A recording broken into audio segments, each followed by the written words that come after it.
Oi, eu sou o Paulo Portilla do programa Popflix e a receita de hoje é uma série de sucesso.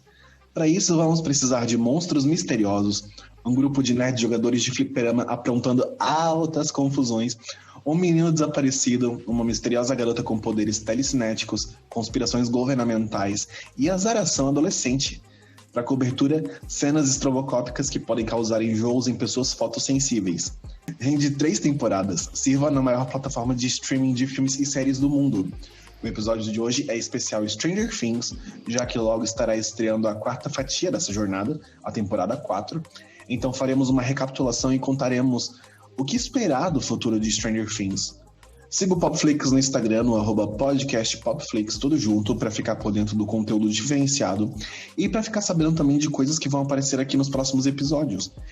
Eu sou o @Paulo Portilla e para apresentar o Popflix comigo diretamente do mundo invertido, o correspondente @João Agazen. E aí, João? Galera aí, ó, junta os ouvintes, meu Deus, também tô ruim hoje. Junta os ouvintes, junta a mãe, o papagaio, o tio, e cada um ouve no seu celular, logicamente, para nos dar mais audiência, mais ibope. É isso, gostei, John, é isso aí. E compartilha o link, né? Compartilha com o povo, manda nos grupos. Exatamente. Aí. Não, brincadeiras à parte, se você curte o nosso conteúdo aqui, nossa... Como é que se diz? Nosso produto. Nosso produto. Dá essa forcinha aí pra gente, dá essa motivação pra gente.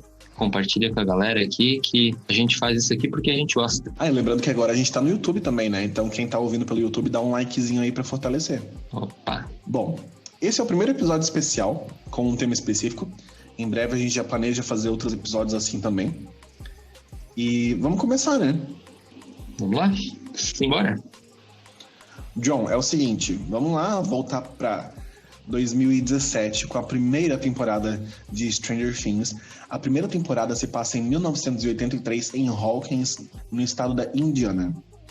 O Will é um menino que está indo para casa à noite depois de brincar na casa dos amigos e some misteriosamente após ser atacado por uma criatura também misteriosa.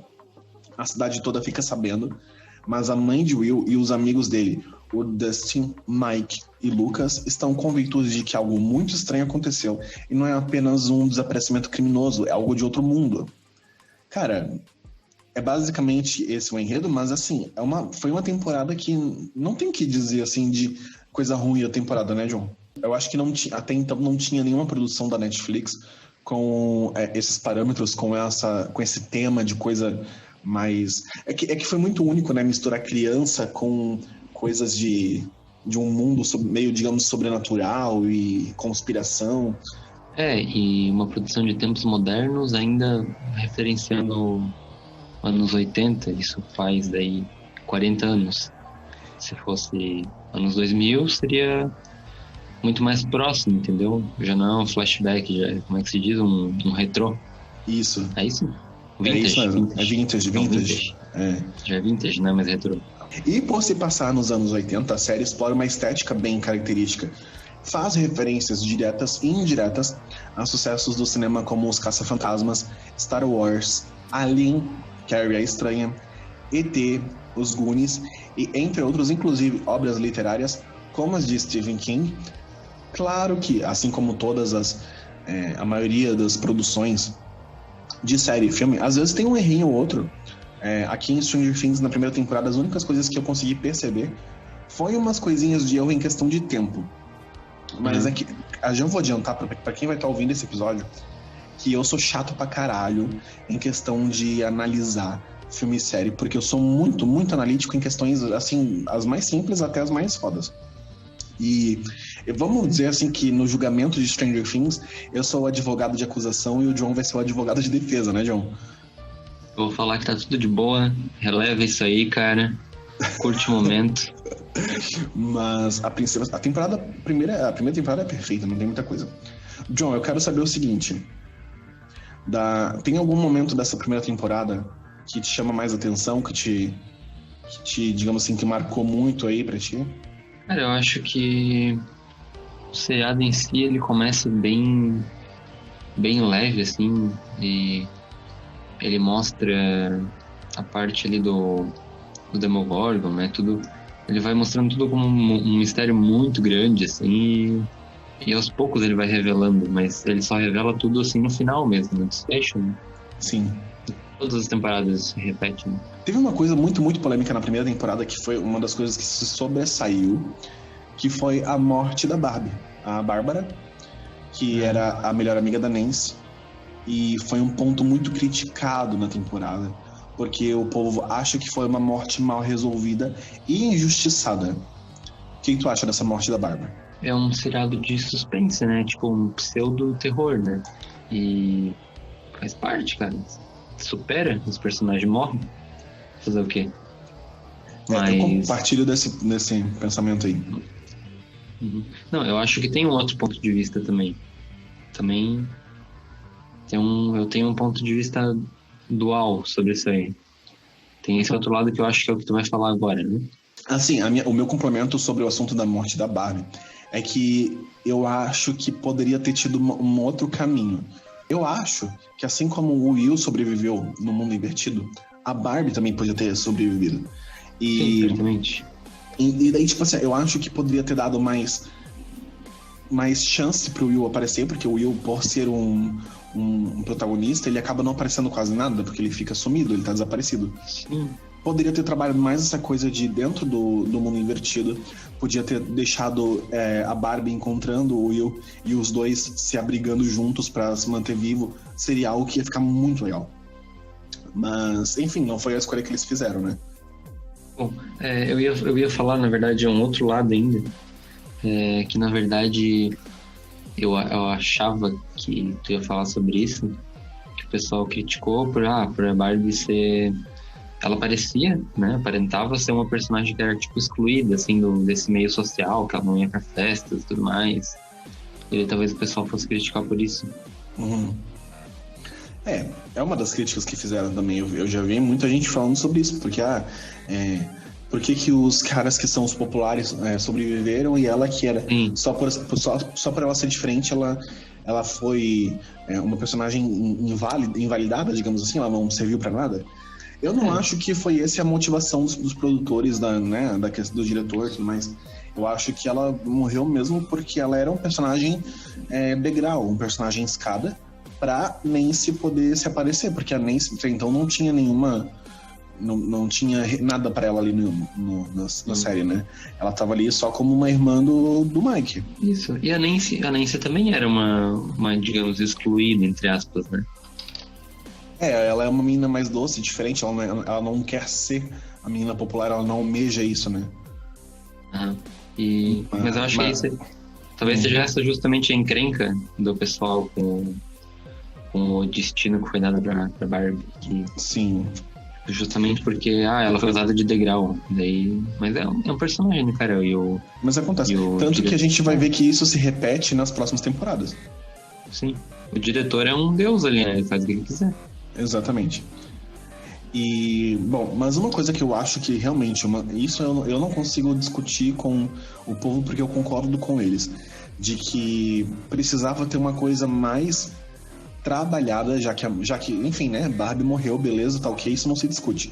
Mas devia ter tido uma coisa mais emocionante, devia ter uma despedida mais simbólica, mais significativa pra Barbie, assim, sabe?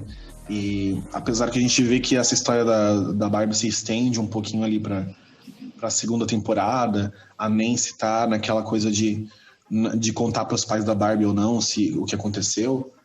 Mas enfim, né? Não dá pra discutir também com o que tá feito. Né? Exato. Mas uma coisa muito interessante, John, é que a atriz que fez a Barbie, que é a Cheryl Pusher, alguma coisa... Ai, desculpa, gente, eu esqueci o nome dela. Ela é a primeira vez que ela faz um trabalho como atriz, e com a Barbie ela conseguiu uma indicação ao Emmy de melhor personagem relâmpago. Coadjuvante. Isso mesmo. E então, assim, foi um trabalho. Eu não acho que ela teve muita chance de se mostrar como atriz, mas o povo gostou e se simpatizou muito pela Barbie, então, né? tá aí, ela foi indicada e é um bom começo para uma atriz, né? Bom, também temos que combinar uma coisa aqui. Na primeira temporada, enquanto o Mike, o Lucas, o Dustin e a Eleven fazem o trabalho de alívio cômico, doçura da infância e, claro, de vez em quando dando uma entrada em algumas coisas de mistério, é o Hopper, o Jonathan, a Nancy e a Joyce que pegam mais pesado nos mistérios. Então a gente tem 2 quartetos aí que nessa temporada, na primeira temporada, ficou muito óbvio que cada um tinha sua função, né? Os 4 ali crianças eram a parte mais fofinha da história, engraçadinha. O Dustin mesmo, por ele ser um cara que tem aquela doença de craniana lá, que ele tem uma disfunção nos ossos, ele acaba sendo uma coisa mais fofinha também ali, né? Principalmente quando é novinho. E enquanto os adultos, entre aspas, e os jovens adultos e adultos, fazem uma parte mais suja, digamos assim, de tentar descobrir o que está acontecendo. Cada episódio da primeira temporada custou $6 milhões em média. Cara, louco. Não, os preços são absurdos, tá? Já na segunda temporada, John, cada episódio custou 8 milhões em média. Onde é que os caras encheram tanto dinheiro, velho? Eu vou começar aqui falando sobre a segunda temporada, porque lá no final da primeira, a gente vê que a Eleven, que é a personagem da Millie Bobby Brown, ela desaparece. Depois de ela derrotar o inimigo da primeira temporada, o Demogorgon, ela meio que some, né? E a princípio ninguém sabe onde que ela foi, onde que ela tá, e, enfim, tinha gente achando até que ela tinha morrido. Na segunda temporada, é revelado que ela tá numa cabana sendo cuidada pelo Hopper, pelo policial, né? Só que, eu achei uma revelação muito simples, assim. Eu esperava que fosse uma coisa mais bombástica, assim, sabe? Eu não sei se tu lembra da cena. Tu lembra da cena, John? Eu lembro dela na cabana, dele fazendo as panquecas que ela gosta. Isso, os waffles. Mas, cara, foi uma coisa assim, uma revelação muito simples, assim, sabe? Eu acho, na minha opinião, podia ter sido uma coisa mais bombástica, mais, como é que eu vou dizer, mais emocionante, assim, sabe? Porque, né, o pessoal tava a fim de saber o que tinha acontecido com a Eleven. E do nada ela tá sentada na mesa da cozinha comendo waffle, então... Tá de boas, né? Foi uma coisa assim que eu acho que deram pouca importância pra isso. Eu teria dado mais importância, porque assim como os fãs deram muita importância, acho que é algo que tinha que ter sido melhor trabalhado. A temporada é obviamente muito mais focada no Will. Tanto que o Mike serve praticamente só pra aparecer nas cenas do Will. Porque o Will vai ficar internado, ele tá sob cuidado de um novo médico lá do laboratório. E o Mike fica praticamente o tempo todo só dentro desse quarto com o Will internado. E, bom, o Will, o Lucas mesmo, o Lucas é um esquecido no churrasco da segunda temporada também, né? O Lucas mal aparece em algum episódio.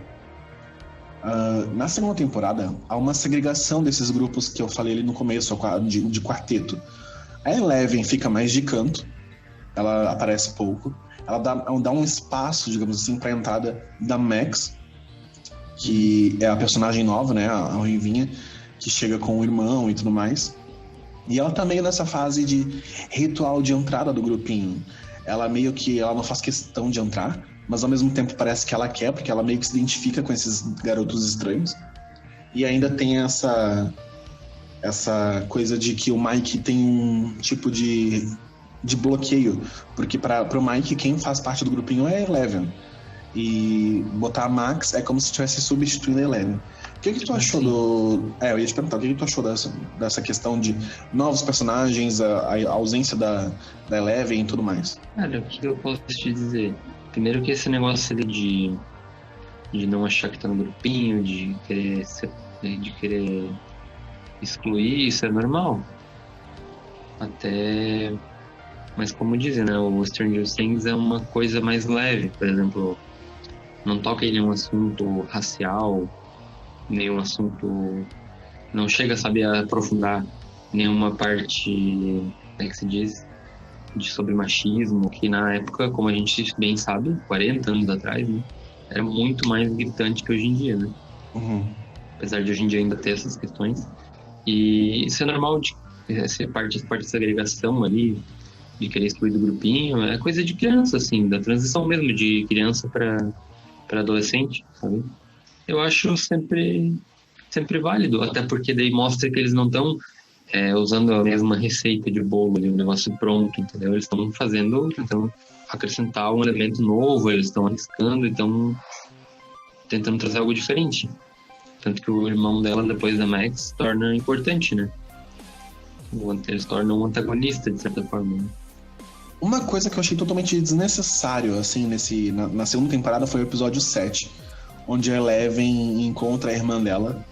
E a história é boa, o enredo é promissor, só que ficou uma coisa muito vaga, ficou sem desenrolar, não foi trabalhado, sabe? Ficou bem avulso, né? Muito avulso. Tanto e depois a terceira não foi retomado, né, cara? Bem bizarro isso aí. Isso eu achei bem bizarro, super bizarro. Não foi retomado. E assim, tanto que foi tão mal trabalhado isso que começa no episódio 7 e no final do episódio 7 acabou. Só que assim, não tem um desfecho, não tem um ponto final, ficou ponta solta, assim, sabe? E isso me incomodou muito, tanto que eu achei um episódio totalmente desnecessário. Se tirar esse episódio, se tu pular o 7, tu não perde nada. A única coisa que tu vai perder é a explicação de o porquê que a Eleven ficou com ficou com uma aparência mais gótica, porque ela mudou de roupa, porque ela tava usando uma maquiagem mais pesada, né? Que daí no final da temporada ela tá com uma coisa bem punk, assim. Uhum. Mas, cara, aqui tudo é legal, seria legal se eles tivessem trabalhado isso, seria legal ter visto a irmã da Eleven, poderia até ter sido usada, por exemplo, para resolver outros problemas na terceira temporada, mas acho que nem eles gostaram disso, tanto que não foi usado mais, acabou, morreu ali o assunto, né? Cara, isso aí eu acho de uma bizarrice extrema, porque é a mesma coisa que tu dá um doce pra criança e tirar, entendeu? Tu dá esperança pra pessoa e tira. Só uma comparação tosca, assim. Mas, tipo, tu coloca ali um personagem promissor, né? Coloca toda uma gama de possibilidades, na verdade. Porque pode ter todos os irmãos dela, digamos assim, né? Os companheiros os cobaias que eram cobaias com ela, né? Esse episódio 7 foi, obviamente, muito nitidamente um erro.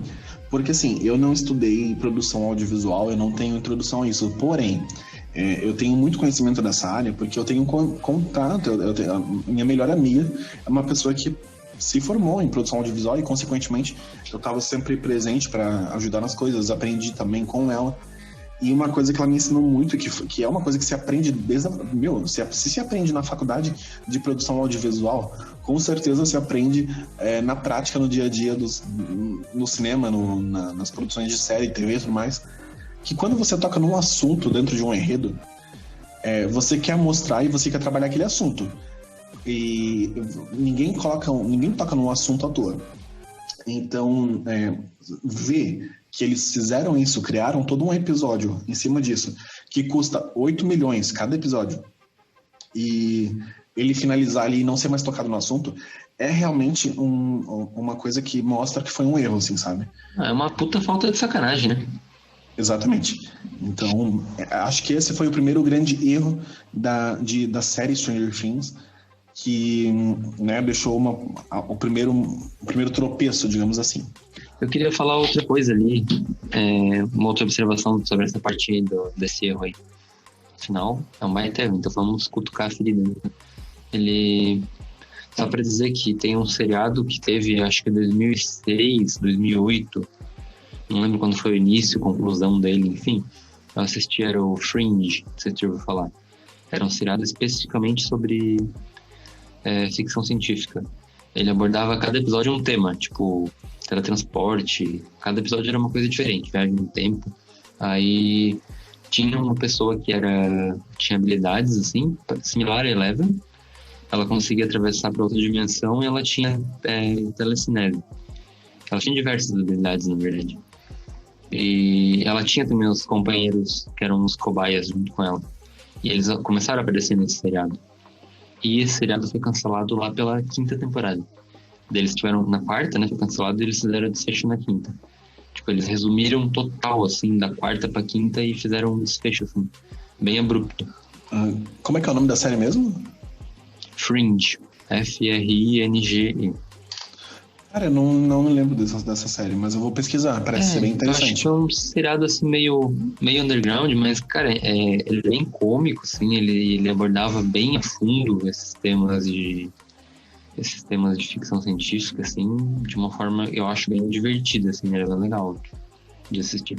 Preciso fazer uma ressalva e uma menção honrosa, digamos assim, ao Noah Schnapp, não sei como é que se fala direito o nome dele, acho que é Schnapp, que é o ator que faz o Will, que, cara, que atuação impecável que ele fez na segunda temporada, porque por mais que ele tenha feito um trabalho muito bom também na primeira temporada, na segunda exigiu coisas mais emocionantes dele, assim, sabe? As cenas dele chorando, dava pra ver realmente, sabe,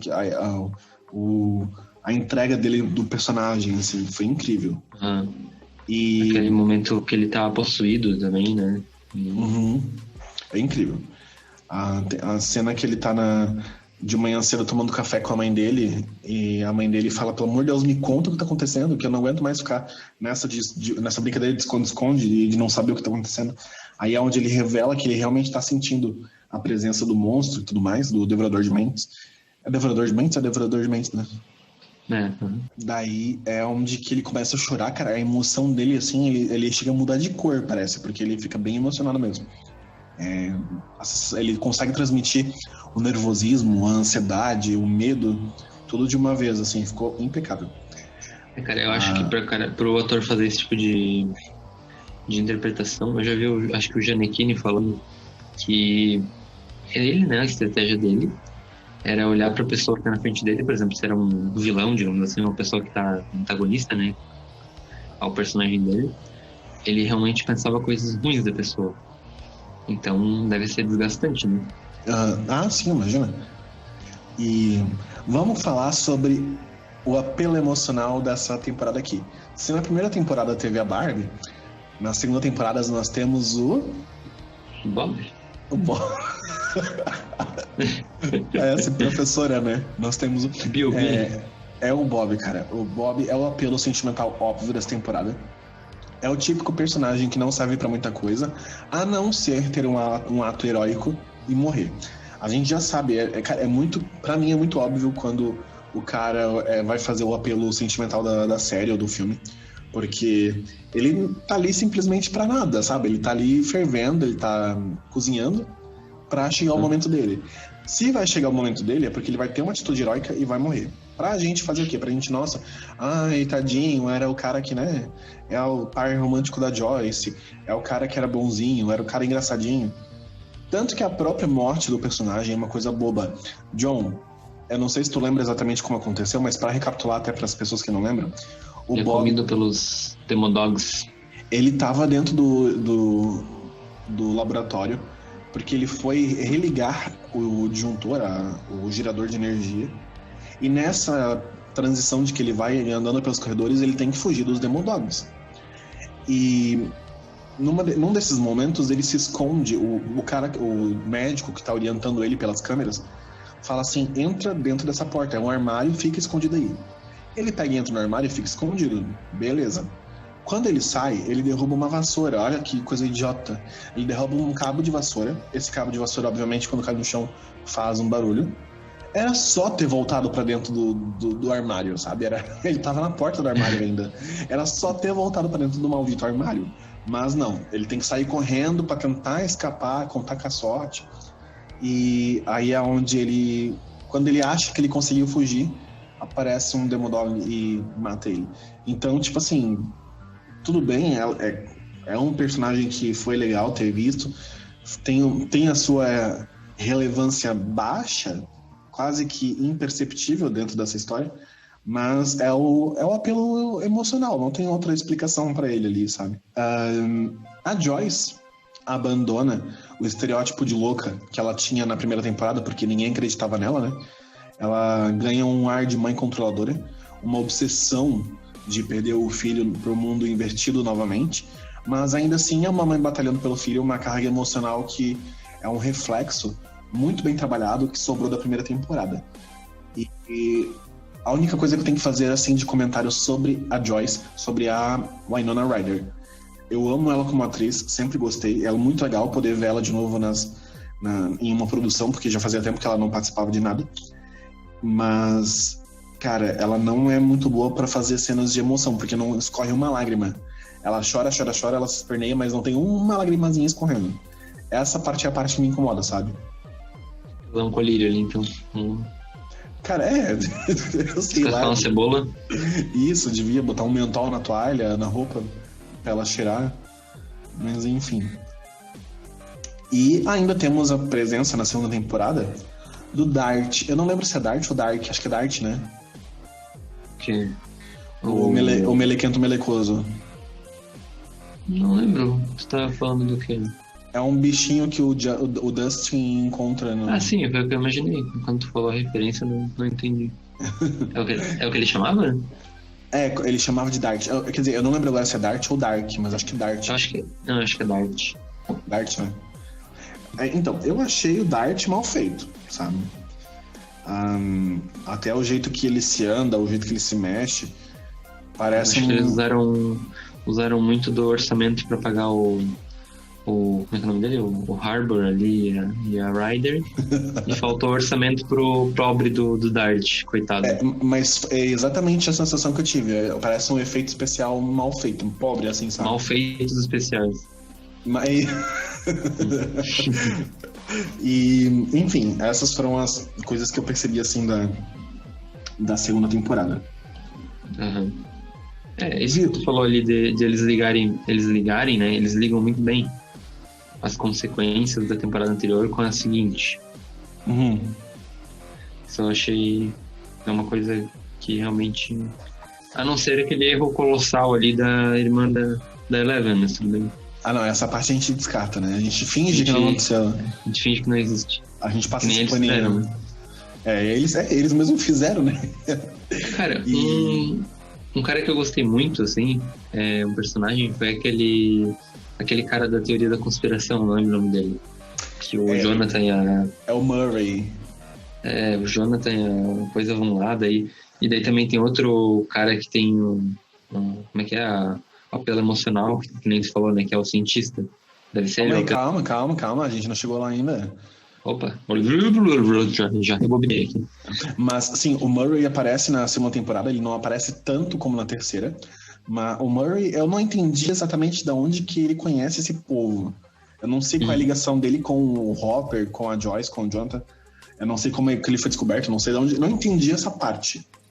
Mas que ele é um cara de alívio cômico, e ficou legal, assim, sabe? Ficou divertido. Uhum.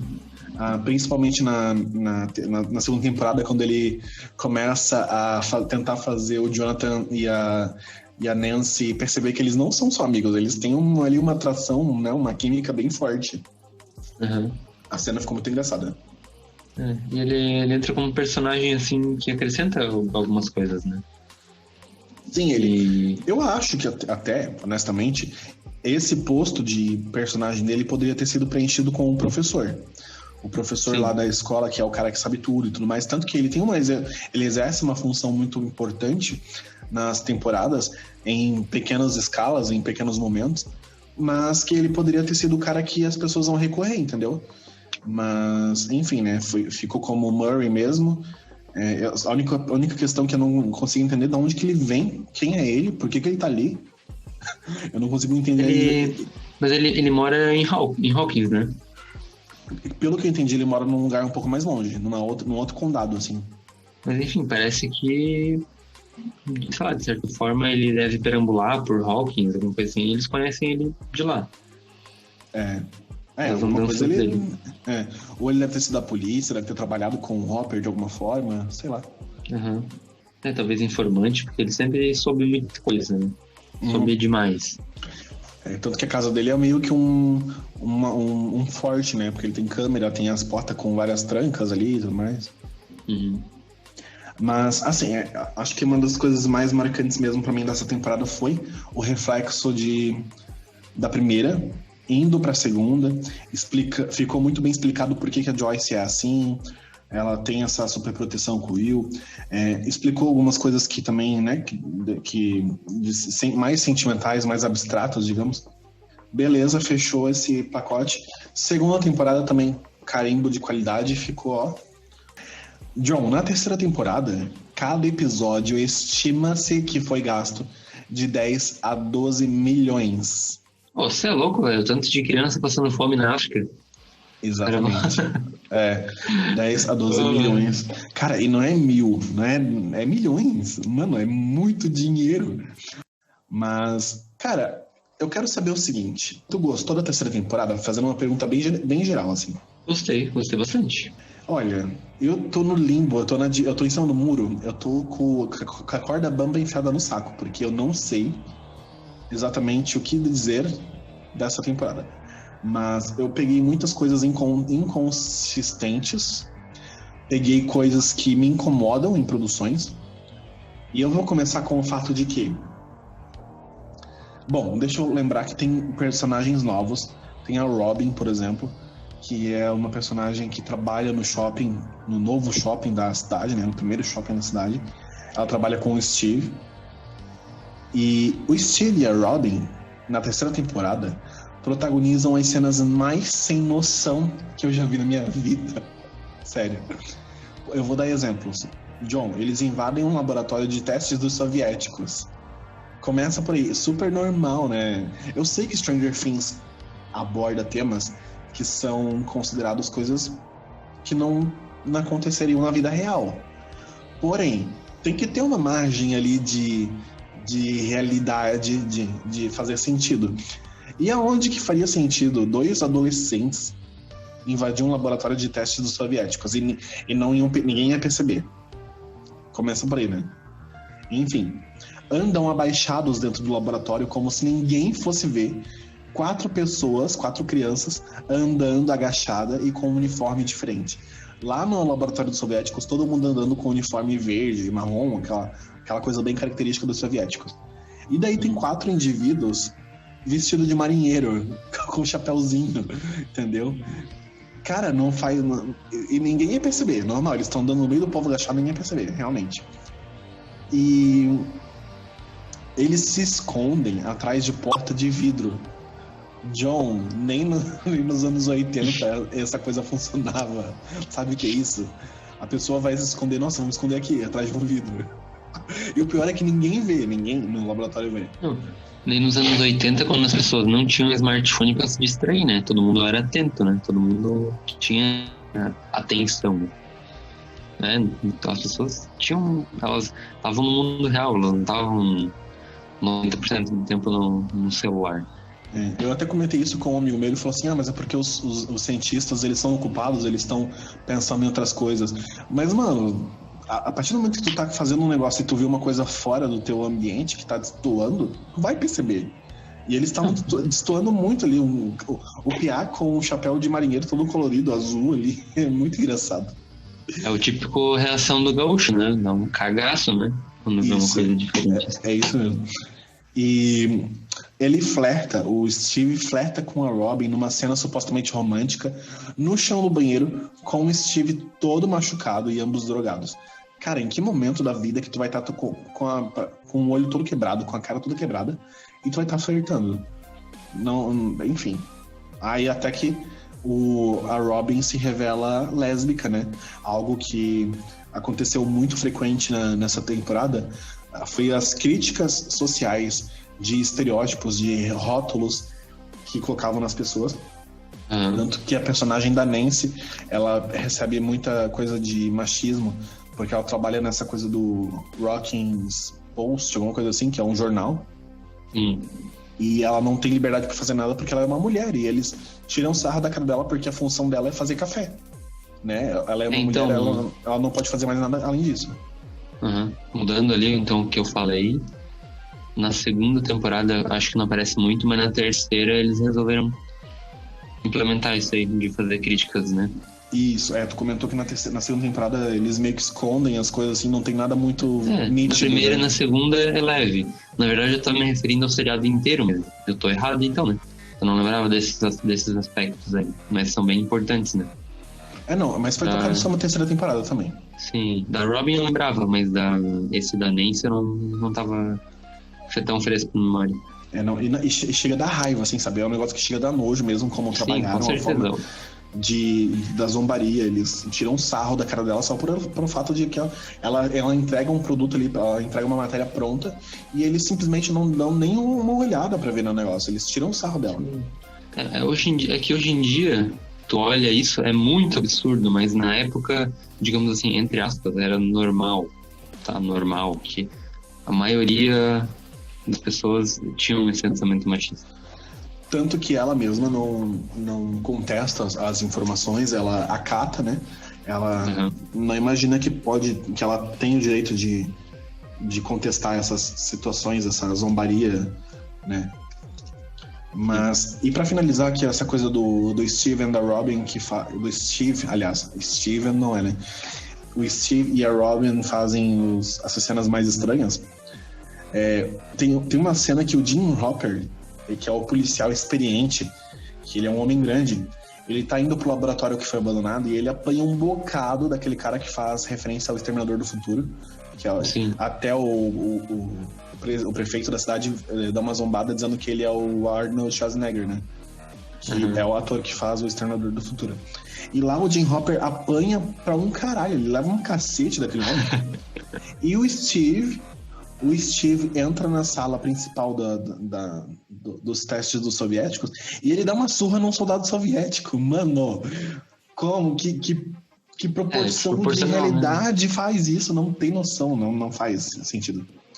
Cara, eu posso atuar em defesa deles que o Steve ali, sei lá, ele tinha sido torturado e tava revoltado, né? Não sei se foi antes ou depois dele ser torturado. Isso que ele fez aconteceu antes.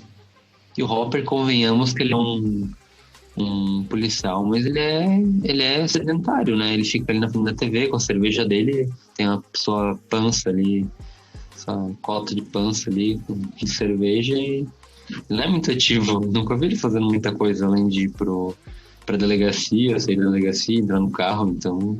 mas eu também nunca vi o Steve fazendo exercício físico. Mas ele é que jovem ele ganha músculo de graça, entendeu? Entre aspas, assim. Ele tem ali sua taxa de músculo e não perde tão fácil, ou não fica fora de forma tão fácil, metabolismo e tal, assim. Então eu vou passar esse pano pra ti. Naturalmente mais ativo, entendeu? Jovem, naturalmente mais ativo. Sim. E envolvido em brigas, né? Não que o Hopper não esteja, mas o Hopper é mais fora de forma, essa que é a minha ideia. Enfim, talvez seja um comentário... Até a primeira temporada o Steve era o brigão, né? Depois ele foi melhorando, foi amolecendo. Mas eu vou passar esse pano pra ti, então. Vamos descartar essa ideia. E realmente, é uma coisa que se for pensar, que nem tu fazendo essas colocações agora, de que o Hopper é um cara fora de forma e tudo mais. Isso, eu acredito que sim. Faz sentido. Aqui eu vendo no contexto de que todas as coisas fora de noção, assim, sem noção, que aconteceram até então, essa aí meio que foi uma coisa também que ficou na minha cabeça, sabe? Será que na vida real ia acontecer isso? Mas eu acredito também que, assim, o Stranger Things, ele não vai... Por exemplo, ele fez a crítica da Nancy ali, em relação ao machismo. Ele faz umas coisas pontuais, ele não se aprofunda, entendeu? Ele não é um seriado de aprofundamento, ele é um seriado de entretenimento. Ele é superficial. Ele é superficial. Ele quer entreter a gente e não quer deixar a gente muito revoltado com algumas situações, entendeu? Ele não demonstrou um machismo, tipo, o cara foi lá e deu um tapa na bunda dela, por exemplo. Eu tô sendo bem... Tô exagerando aqui ao extremo, né? Ele não quer aprofundar numa situação que vai revoltar muito o espectador, que vai botar muito em xeque a opinião das pessoas. Ele quer ser mais superficial para não... Isso que tocou... Eita, que tocou... Isso que tu tocou no assunto é uma coisa que se encaixa também, por exemplo, nas motivações. Porque eu, honestamente, achei algumas das motivações fracas. Por exemplo, assim, a motivação da Nancy eram os ratos. E a motivação da Joyce eram os ímãs, sabe? Então, nem nisso foi muito aprofundado, né? Então... É pra ser, digamos assim, no teu dia, é pra ser um alívio cômico, um alívio de entretenimento, entendeu? É pra ser uma coisa leve. Não é pra ser... Apesar de que nos efeitos, no sangue, né? Na violência deles, eles pegam mais pesado. com os próprios monstros, com a... Cara, eu ia falar isso pra ti, porque na terceira temporada, se tu que não gosta de produção de terror e tudo mais, tu falou pra mim que tu não assistiu ainda, tipo, American Horror Story, porque tu pode não gostar muito das coisas. Cara, Stranger Things é 1 milhão de vezes pior do que American Horror Story. Nem American Horror Story parece cenas assim que nem Stranger Things. Viu? Mas tu falou de alívio cômico. Aí agora sim entra aquela história do Alexei, que é o cientista russo soviético, que ele, junto com o Murray, fazem o par de alívio cômico muito óbvio, mas também muito legal nessa temporada. Casal lindo, né? Hã? Casal lindo. Casal lindo. E é engraçado porque a cena de morte do Alexei parece uma coisa de casal mesmo, né? Eles indo pro parque, brincando, e ele ganhando um urso de pelúcia por causa do brinquedo lá. Mas eu acho que aí entra um ponto que eu fiquei puto e eu compartilho da ideia com os fãs. Por quê? Eu vou retocar o assunto. Olha só, vou cutucar a ferida que a gente já falou hoje. A Barbie teve aquela morte michuruca e ficou injustiçada, não teve explicação nem nada. O Alexei, que é um cara de merda que não serve pra nada nessa história toda, tá? Pra mim ele tipo só foi alívio cômico mesmo, porque ele não serviu pra nada. Ele tem uma morte muito dramatizada. Nossa, as coisas começam a ficar em câmera lenta, começa a rodar tudo. Aí vem o povo e começa a chorar. A Joyce chora, o Murray chora em cima dele. Cara, gente, ele era um cara dos inimigos, entendeu? Não, pra que dramatizaram a morte dele? Que ficou muito exagerado, na minha opinião. É que é tudo meio... Quem tu falou ali, das brigas e tal. É meio fora de proporção, entendeu? Não tem muita noção na hora de pensar naquilo ali. Agora eu quero saber o seguinte: a diferença entre os vilões. Tu pode falar pra mim as diferenças entre os vilões? A diferença entre o Demogorgon, que seria na primeira temporada, né? E o Devorador de Manson. De Manson? De Benson. Como é que tu ouviu aí? De Manson. O Devorador de Manson. Pode ser. Devorador de Manson. O Devorador de Mentos da terceira temporada. Bom, o Demogorgon... Não, segunda, né? O Devorador de Mentos aparece fisicamente, digamos assim, ele se materializa é verdade. Na terceira, né?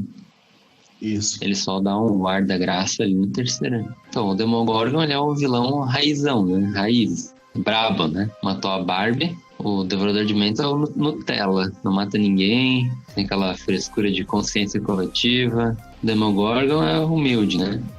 Mata todo mundo com igualdade. O Devorador de Mentes se acha melhor que todo mundo, depois Demogorgon, todo mundo tem medo. O Devorador de Mentes, ninguém tem medo porque ninguém conhece, né? Só o Will.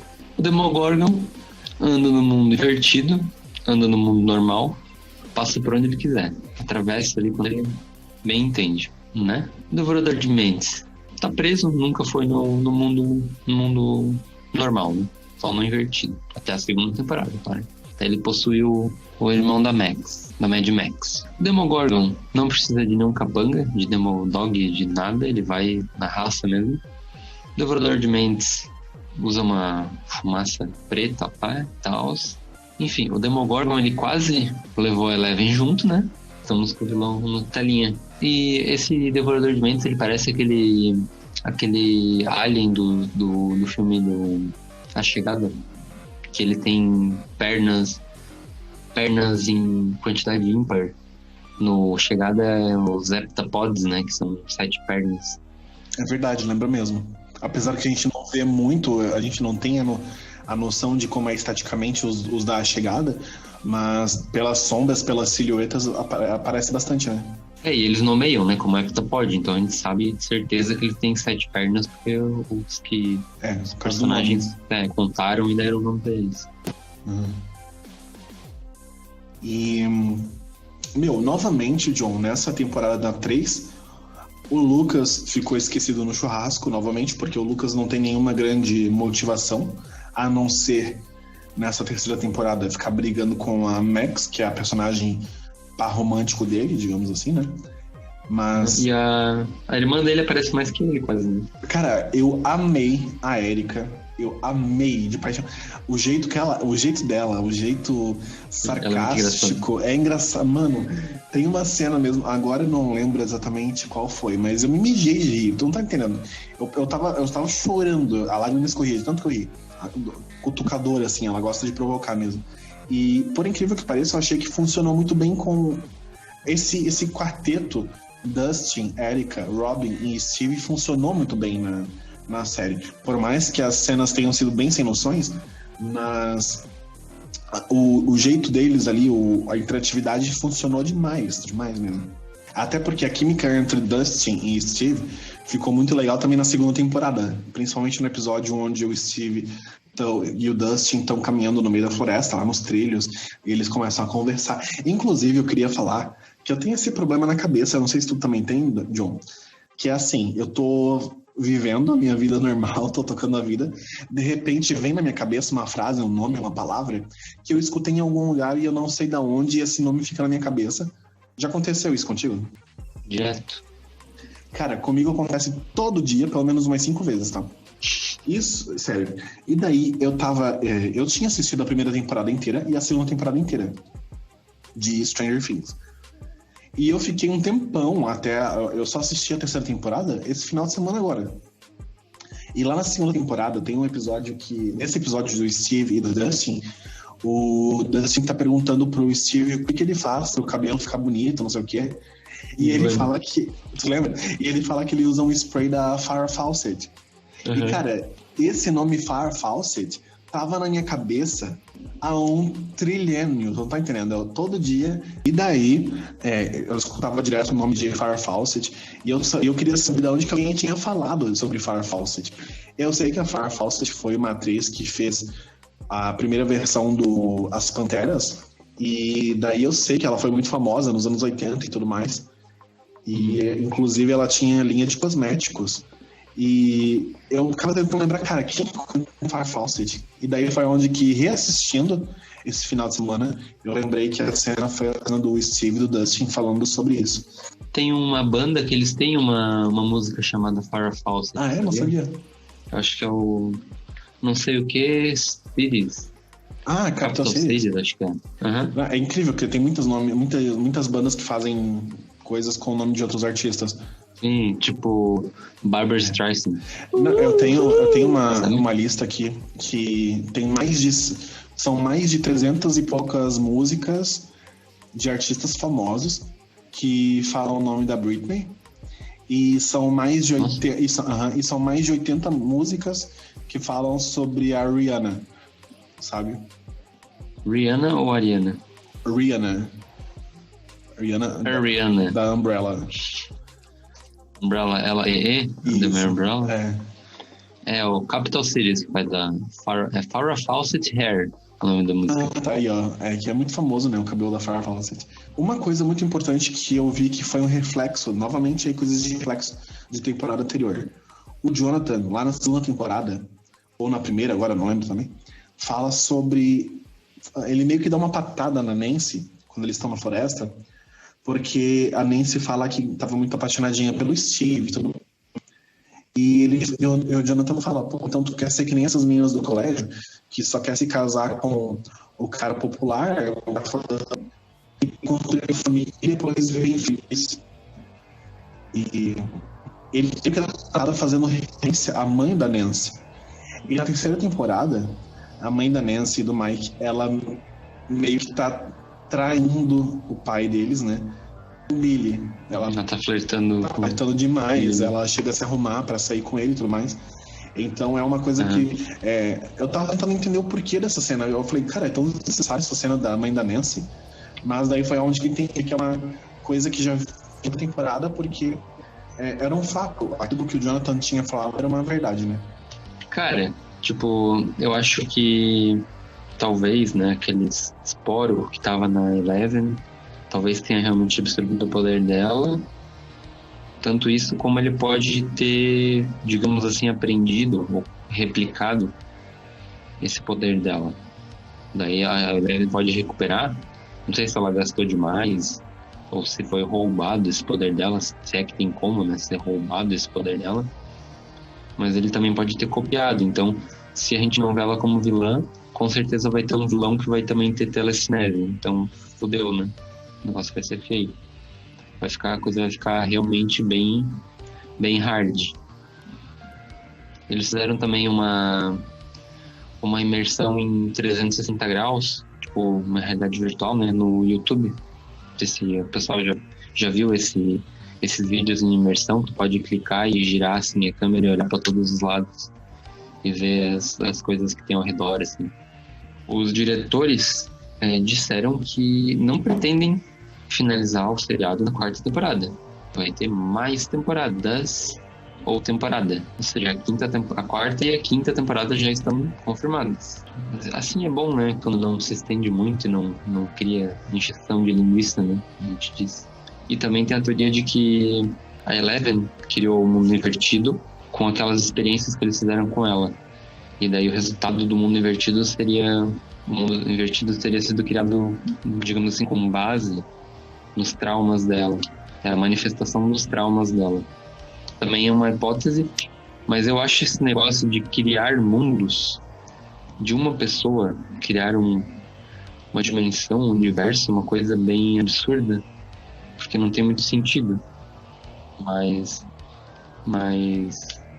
eu não sei, eu não entendo esse conceito, mas também acho que ele é possível. Dentro da ficção, pelo menos, tem uma forma de explicar. Mas é certamente que a pessoa não vai criar um mundo, ela não é um deus, digamos assim, ela não criou esse mundo intencionalmente, pelo menos. Já tinha alguma coisa lá que só faltou o ingrediente, que seria um trauma ali dela para gerar esse universo novo, esse mundo aí. Digamos assim, a massa estava lá e ela só deu forma para aquilo. Acho que é mais fácil de entender essa teoria da teoria. A teoria da teoria. Exato. Já tinha algo lá e ela deu a forma para aquilo. Ela deu o toque final, a ignição. Tchau, galerinha. Valeu, uma ótima semana para vocês. Nos vemos na próxima terça-feira. Beijão para todos.